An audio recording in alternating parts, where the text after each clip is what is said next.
고난주간 화요일 새벽 기도회를 시작하도록 하겠습니다.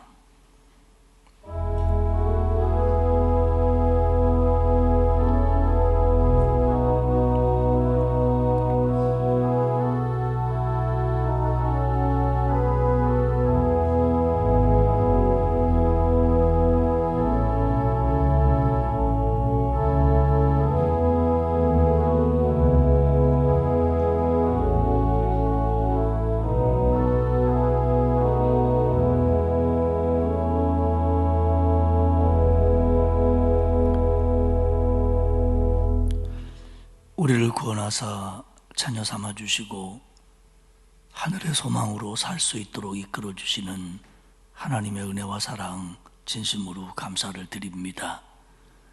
이번 고난주간을 통하여 우리가 주의 발자취를 따라가며 주의 말씀을 마음에 새기며 우리의 신앙을 새롭게 하는 복된 기회가 되게 하옵소서. 감사드리며 예수님의 이름으로 기원하옵나이다. 아멘. 321장 찬송하겠습니다. 이 찬송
기도드리겠습니다.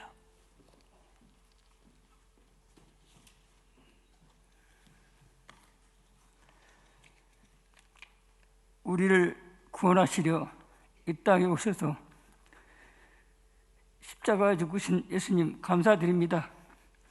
고난주간 특별 새벽기도 둘째 날 주님의 십자가 은혜가 감사하여 하나님께 올려드린 예배를 통해 영광 받으시옵소서.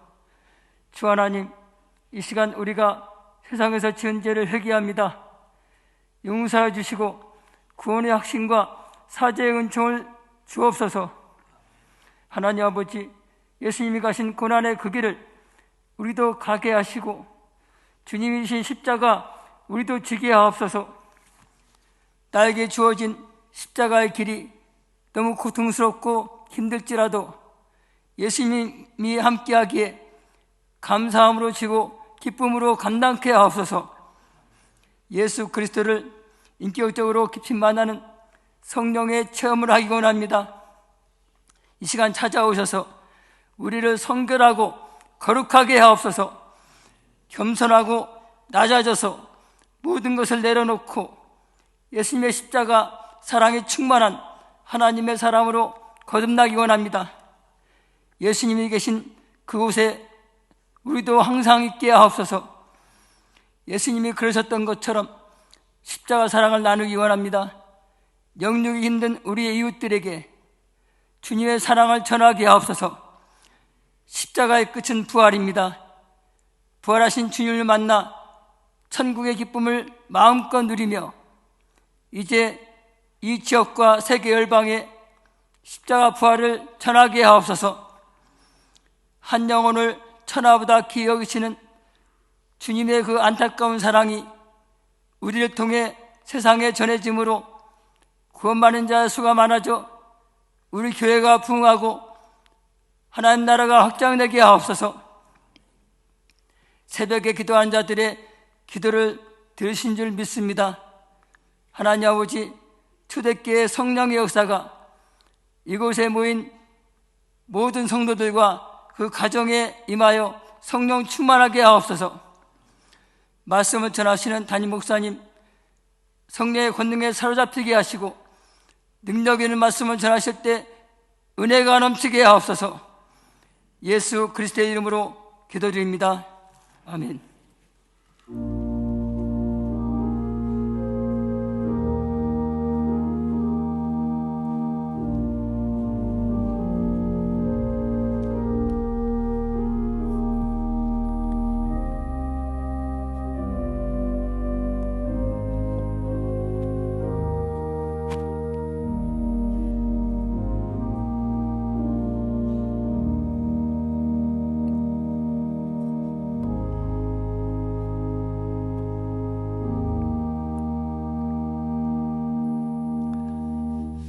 하나님의 말씀은 마가복음 12장 38절에서 44절까지의 말씀입니다. 제가 가지고 있는 성경은 신약성경 77페이지입니다. 마가복음 12장 38절에서 마지막 절인 44절까지 한 절씩 교독하겠습니다.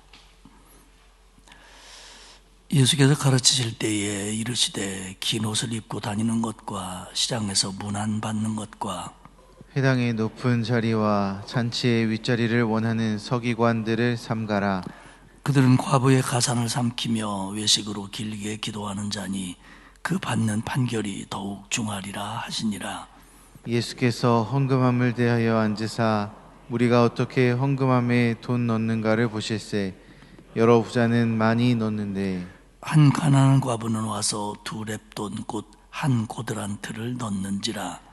예수께서 제자들을 불러다가 이르시되 내가 진실로 너희에게 이르노니 이 가난한 과부는 헌금함에 넣는 모든 사람보다 많이 같이 넣었도다. 읽겠습니다.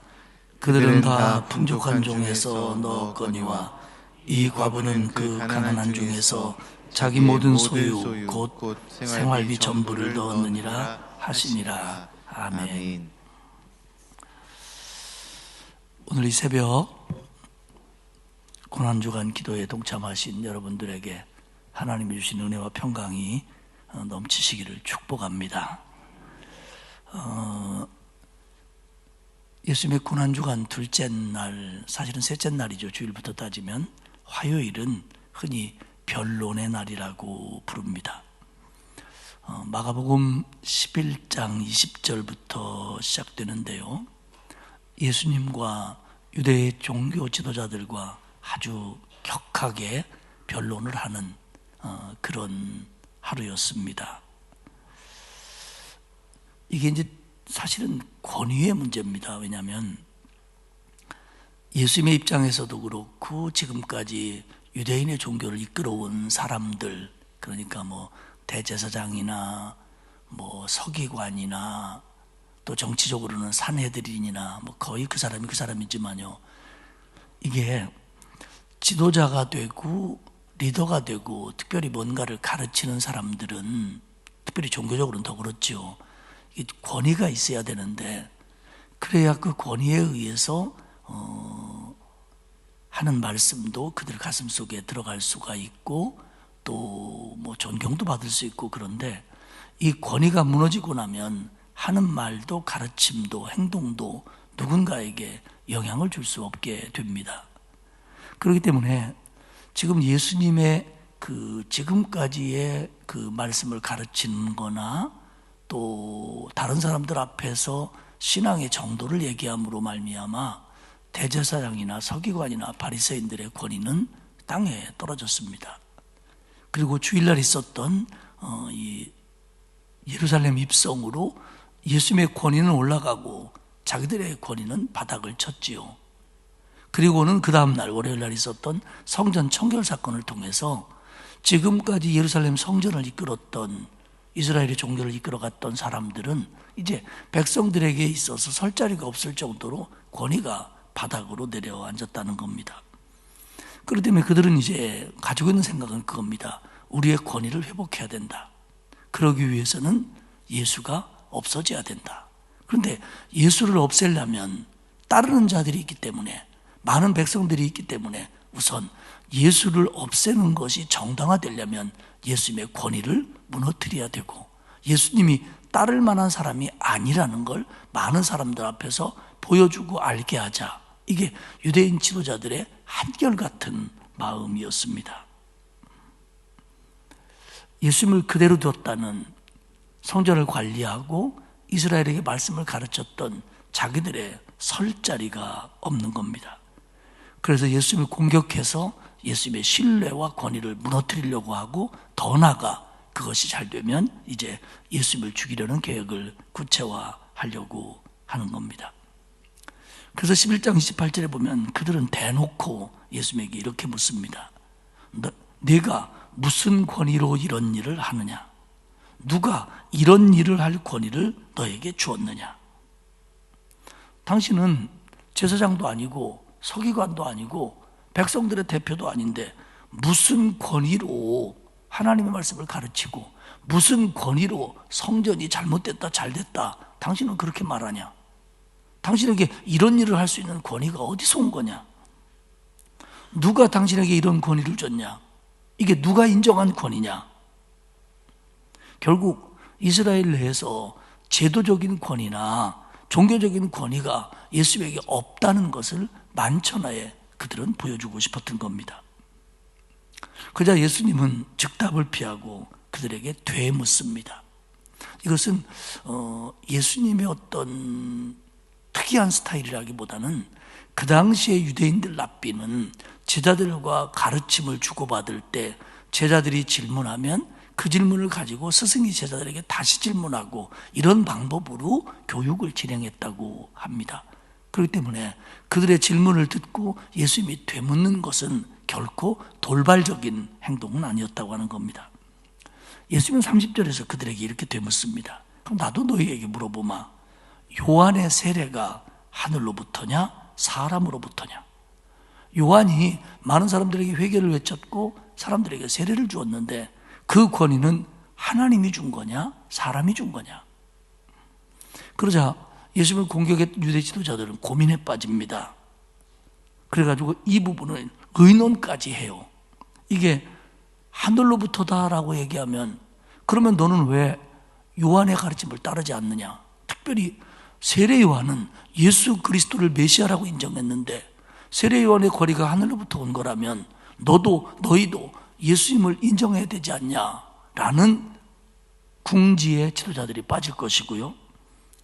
세례 요한의 권위는 하늘로부터 온 게 아니다, 쥐가 만든 거다, 그렇게 말하면 많은 무리들이 세례 요한을 선지자로 믿고 따르고 있었는데 결국 백성들과 등을 돌리는 것밖에 되지 않기 때문에 그들은 이 답도 저 답도 낼 수가 없습니다. 그래서 그들은 의논을 하고 이게 뭐라고 대답해야 우리가 여기서 빠져나갈 수 있겠느냐 상의한 뒤에 결국 답을 가져온 게 뭐냐면 알지 못합니다. 우리는 알지 못합니다. 그러자 예수님도 그렇다면 나도 무슨 권위로 이런 일을 하는지 너희에게 말하지 않겠다 이렇게 대답을 합니다. 결국 그들은 예수님에게 권위가 없다고 하는 것을 이 질문을 통해서 드러내고 싶었지만 결국 그들은 첫 번째 공격에서 실패를 합니다. 몇 가지의 공격을 합니다마는 다 말씀드릴 수는 없고요. 12장 13절에는 이번에는 바리새인들과 헤롯 당원들이 공격을 합니다. 12장 14절에 의하면 그러면 우리도 하나 물어봅시다. 가이사에게 세금을 바치는 것이 옳으니까 옳지 않습니까? 우리가 바치릴까요? 말릴까요? 이번에는 정치적인 문제를 들고 옵니다. 사실은 예수님 당시에 이제 바리새파, 사두개파, 헤롯 당원, 열심 당원 이런 그 이스라엘 내에 종교 분파들이 있었는데 사실은 그들의 특색이 많이 달랐습니다. 특별히 사두개인과 바리새인은 많이 달라요. 그러나 그들이 예수님을 싫어하는 거, 예수님이 좀 없어졌으면 좋겠다라고 생각하는 데 있어서는 그들은 오랜만에 마음이 하나가 됐습니다. 특별히 바리새인들은 반노마적입니다. 그들은 반노마적이고 사두개인과 제사장들은 아이러니하게도 친노마적입니다. 왜냐하면 그나마 산헤드린을 중심으로 자기들의 어떤 정치적인 것도 붙들고 있기 때문에 이 대제사장들과 사두개인들은 사실은 친노마적입니다. 물론 유대를 이끌어가는 공의회에 산헤드린에 바리새인도 들어있고 백성들의 장로도 들어있지만 주류는 대제사장들과 사두개인이었기 때문에 그렇습니다. 그렇기 때문에 사두개인이라면 노마에 세금을 바치는 게 좋습니까? 안 바치는 게 옳습니까? 라는 이런 질문 자체로 예수님을 구렁텅이에 빠뜨리려고는 안 합니다. 왜냐하면 그 질문 자체가 자기들하고는 안 맞는 거기 때문에 그래요. 로드니 쿠퍼는 이런 얘기를 합니다. 그 당시에 노마가 유대인에게 부과한 세금은 과중했느냐 과중하지 않았느냐의 문제가 아니라는 겁니다. 사실 어느 나라고 어떤 나라를 지배하면서 착취하지 않는 나라가 어디 있겠습니까? 그런데 이 문제는 노마가 이스라엘 백성들에게 세금을 많이 받느냐 적게 받느냐의 문제가 아니고 이 세금이 노마가 이스라엘을 지배하면서부터 생겨난 세금이고 이스라엘 입장에서는 세금을 낸다고 하는 것은 하나님의 백성이 이방인에 의해서 압제를 받고 있다. 하나님의 백성들이 종교적인 신앙적인 자유를 그들에 의해서 통제당하고 있다라고 하는 자존심의 문제라는 겁니다. 그렇기 때문에 돈을 노마가 많이 원하느냐 적게 원하냐의 문제가 아니라 세금을 드린다는 것 자체가 이스라엘 백성들은 못 견디는 겁니다. 어떻게 우리가 이방인에게 그렇게 당할 수 있느냐. 게다가 노마에 드리는 세금은 노마의 황제의 얼굴이 그려진 노마 동전으로만 드릴 수 있었습니다. 그렇기 때문에 유대인에게는 노마 황제의 얼굴이 그려져 있는 이 동전, 사실 노마는 황제를 신처럼 여겼습니다. 그렇기 때문에 이런 걸 가지고 그들에게 낸다고 하는 것 자체가 용납이 안 되는 거예요. 이스라엘 사람들에게는. 이건 견딜 수 없는 일입니다. 그래가지고 이 문제를 가지고 이스라엘은 노마와 항상 갈등을 빚었던 거지요. 모든 유대인이 사실 싫어하는 겁니다. 노마와 붙어서 이렇게 정치적으로 이득을 얻는 일부 부류를 빼놓군요. 결국 이 물음은 예수님을 굉장히 곤경에 빠뜨리는 아주 정교한 덫입니다. 세금 내라. 그러면 예수님은 모든 백성이 싫어하는 매국노가 됩니다. 내지 마라. 그러면 예수님은 노골적으로 노마의 법을 어기는 사람이 되는 겁니다. 반역죄죠. 이 대답도 저 대답도 할 수 없는 겁니다. 그들 간에는 굉장히 연구해서 내놓은 질문입니다. 그 유명한 답변을 우리는 알지요. 가이사의 것은 가이사에게, 하나님의 것은 하나님에게 바쳐라. 근데 이 예수님의 대답은 대단히 모호합니다. 이 말은 세금은 황제에게 드리고 예배는 하나님께 드려라. 보편적으로 뭐 이렇게 해석을 합니다만은 이 정도의 얘기는 사실은 아닙니다. 예수님은 드려라, 드리지 말아라 즉답을 안 하십니다. 바쳐라, 바치지 마라 말씀하지 않습니다. 그러면서 가이사의 것은 가이사에게 드리고 하나님께 드려야 될 것은 하나님께 드려라. 얼핏 생각하면 세금은 가이사에게 주고 헌금은 하나님께 드려라. 예배는 하나님께 드려라. 이렇게 들리지만 이런 단순한 문제가 아니라, 그러면 가이사의 것은 가이사에게 드려라, 하나님의 것은 하나님에게 드려라 그러면 우리 마음속에 당장 생기는 질문이 뭐냐면, 그러면 가이사 것은 어떤 것이고 하나님 건 어떤 거냐? 가이사에게 드려야 될 건 어떤 거고 하나님께 드려야 될 것은 어떤 거냐라고 하는 질문을 우리는 당장 품게 됩니다. 결국 예수님이 원했던 건 그겁니다. 너희들 스스로 이런 세상을 살면서 가이사에게 속한 것이 뭔지, 하나님에게 속한 것이 뭔지 스스로에게 답을 해봐라. 사람마다 다를 겁니다. 우리도 세상을 살면서 하나님에게 속한 영역이 어디까지인지는 우리의 신앙의 정도와 믿음의 분량에 따라 생각이 다를 겁니다. 그러니까 예수님도 그 얘기를 하는 겁니다. 너희들 마음속에서 너희들의 신앙이 가이사의 것이라고 생각하는 건, 세상의 것이라고 생각하는 건 어느 정도고 하나님과 관계된 것이라는 건 어느 정도라고 생각하느냐, 스스로 답을 내라. 그리고 그거에 맞춰서, 그거에 의해서 하나님께 충성하고 하나님께 헌신해라. 근데 그게 잘못됐다면 너희들의 신앙은 잘못된 거다. 이런 질문을 그들에게 던지는 겁니다. 결국 이래저래 유대인들은 예수님을 덫에 빠뜨리지 못합니다. 이제 예수님이 몇 가지의 이야기를 하신 다음에 오늘 우리가 읽은 본문에서 예수님이 반격을 시작합니다. 38절과 39절에 보면 긴 옷을 입고 다니는 것과 시장에서 문안받는 것과 회당의 높은 자리와 잔치의 윗자리를 원하는 서기관들을 삼가라. 그 당시 유대인 종교 지도자들은 하얀 옷을 입고 다녔습니다. 불편하지요. 그 먼지 많고 더러운 길에서. 왜냐하면 그걸 입고 다녀야 다른 사람들이 저분들이 종교 지도자구나 그렇게 알아봤다는 겁니다.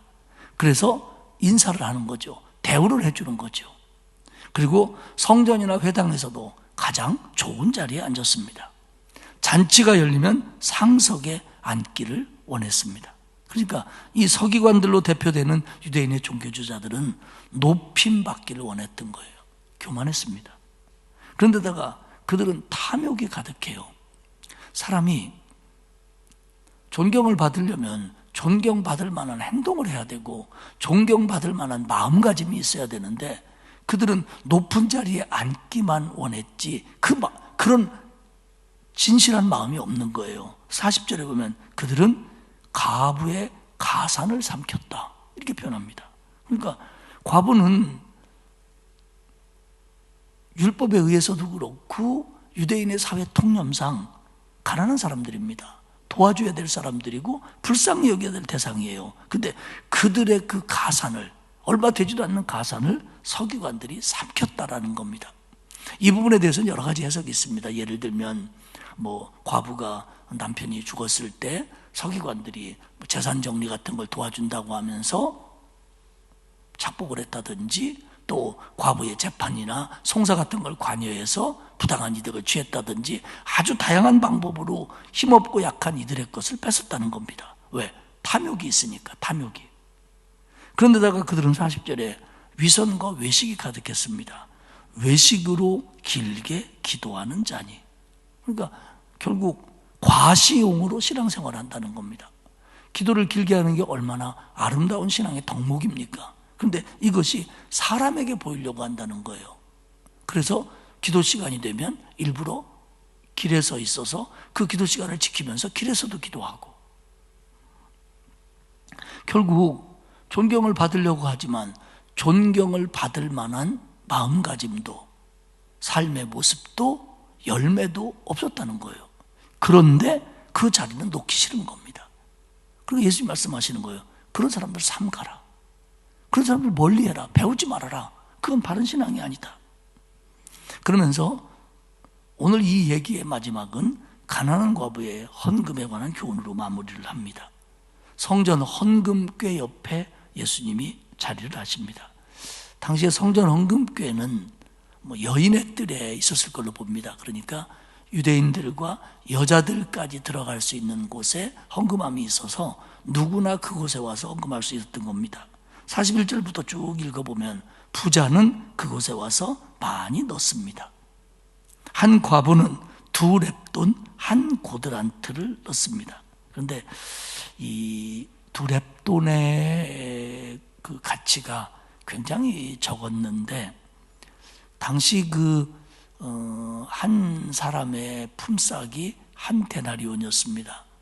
그런데 1데나리온은 100렙돈이 넘었습니다. 그런데 우리가 하루에 품삯, 요즘에 타일 붙이는 사람들 품삯이 몇십만 원이라는데 이렇게 품삯을 계산하면 안 됩니다. 이들의 품삯이라는 것은 굉장히 적었던 돈이에요. 근데 그거에 비해서 100분의 1에 해당하는 거, 이게 한 렙돈 정도 됐습니다. 그러니까 극히 적은 돈이죠.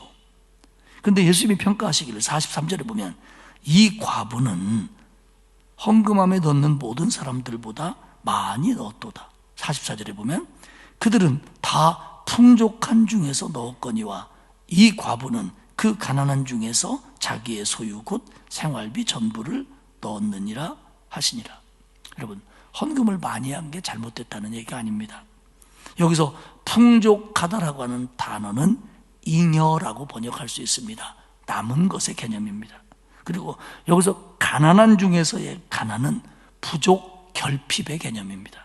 그러니까 부자는 내고도 잉여 말고 잉여가, 그러니까 남은 게 많았고 가난한 여인은 내고 남은 게 없었다는 겁니다. 결국 이 부분의 얘기는 눈에 보이는 게 다가 아니라는 거죠. 사람의 판단이 다가 아니라는 거죠. 결국 서기관과 바리새인과 대제사장들은 순진한 유대인들이 볼 때 그들은 권위가 있었고 기도도 많이 하는 사람이고 대접받을 만한 사람이고 존경할 만한 사람인 것 같지만 실상은 그렇지 않다라는 맥락에서 오늘 이 교훈이 이어지고 있는 겁니다. 그리고 이 가난한 여인은 하나님 앞에 다 드렸기 때문에 하나님을 전폭적으로 의지할 수밖에 없는 거예요. 이게 바른 신앙이라는 겁니다. 꼭 물질을, 내 재산을 팔아 다 하나님께 드려야 된다, 이런 의미가 아니라 정말 하나님께 모든 걸 맡기는 신앙, 이게 진짜 신앙이라는 겁니다. 그러나 서기관들이나 대제사장들은 그렇지 않아요.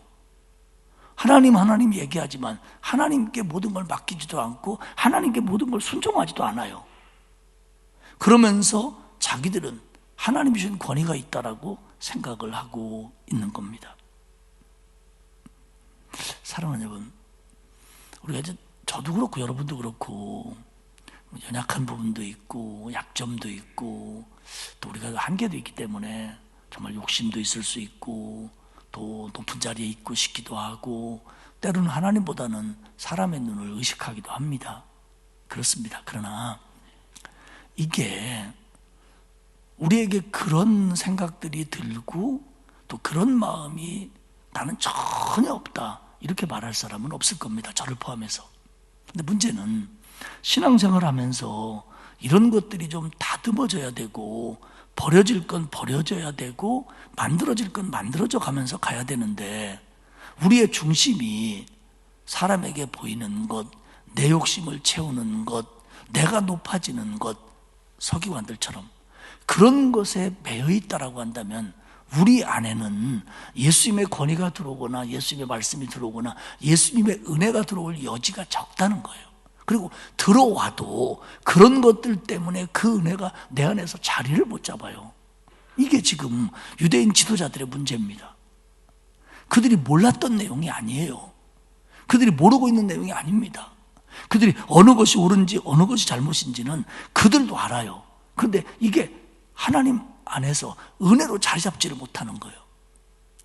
성경을 읽으면, 설교를 하면, 설교를 들으면 어떤 게 옳다는 걸 우리는 어느 정도 압니다. 그런데 문제는 그게 내 마음속에서 남지를 못하는 거예요. 왜? 다른 것들 때문에. 세상의 욕심, 나의 교만, 잘못된 방법, 이런 것들 때문에 하나님의 은혜가 내 안에 들어오는데 내 속에서 나한테 지는 거예요. 표현 이상합니다만.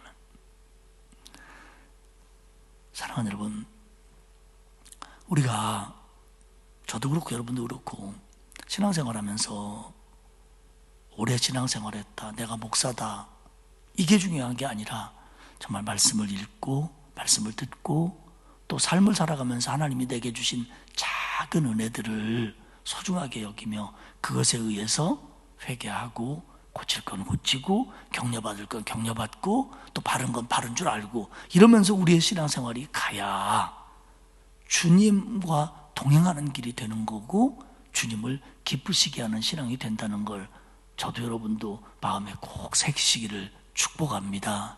그래서 정말 사람에게도 인정받는 거 중요하지요. 그러나 그것보다 먼저 하나님에게 정확하게 보시고 바르게 보시는 하나님 앞에 인정받고 하나님 앞에 바로 서는 게 더 중요하다는 겁니다. 그러면 권위의 문제든 삶의 문제든 모든 것들은 내가 하나님께 맡기는 거기 때문에 하나님이 책임져 주십니다. 사랑하는 여러분, 우리 하나님의 말씀 앞에 저와 여러분의 마음이 순수해 주시기를 축복합니다. 그리고 그 은혜와 깨달음이 오면 저도 여러분도 고치고 바로잡고 주님을 따라갈 수 있는 저와 여러분이 되시기를 주님의 이름으로 축복합니다. 하나님 감사합니다. 이 새벽에 우리를 깨워주시고 하나님 앞에, 말씀 앞에 다시 한번 서게 하시니 고맙습니다. 예수님의 말씀을 받아들이지 않고 거부하는 자신을 정당하게 만들기 위해서 예수님의 권위를 무너뜨리고 싶었던 유대인의 지도자들의 노력이 얼마나 어리석은 것임을 오늘 다시 한번 깨닫습니다. 하나님, 우리에게 주시는 하나님의 은혜, 내게 주시는 하나님의 말씀이 정말 진리이기에 내 마음을 활짝 열고 그 말씀을 받아들이며 그 말씀에 의하여 나를 고치고 나를 바로잡아 갈 수 있도록 주님 은혜의 은혜를 더하여 주옵소서. 오늘 하루도 분주한 우리의 삶이지만 내가 하나님 앞에 서 있음을 놓치지 말게 하시고 하나님 보시기에 바른 모습으로 하루를 승리하게 하시옵소서. 코로나로부터, 여러 가지 사고와 위험으로부터, 질병으로부터, 사탄 마귀의 유혹과 우리의 욕심으로부터 오늘도 우리를 지켜 주옵소서. 하나님, 이 새벽에 하나님께 기도하는 성도들의 간절한 기도에 귀를 기울여 주시고 우리에게 은혜를 베풀어 주옵소서. 이제는 우리 주님 예수 그리스도의 은혜와 하나님 아버지의 크신 사랑하심과 성령님의 감화감동, 위로 교통하시는 역사가 오늘 주의 말씀을 마음에 새기며 그 말씀으로 나를 비추고 회개하며 고치며 바로잡아갈 것을 다짐하는 온 성도들 머리머리 위에 이제로부터 영원까지 함께하옵시기를 간절히 축원하옵나이다. 아멘.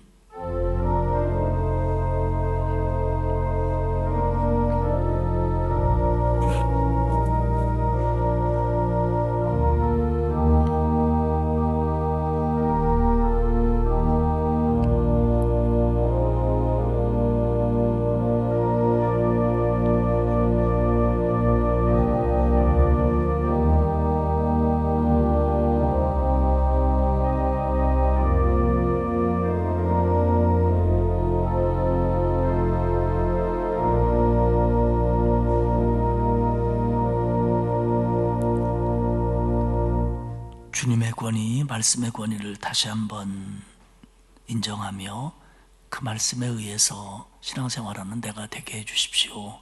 우리 이렇게 기도하고 자유롭게 귀가하시도록 하겠습니다. 한 음성으로 기도합니다.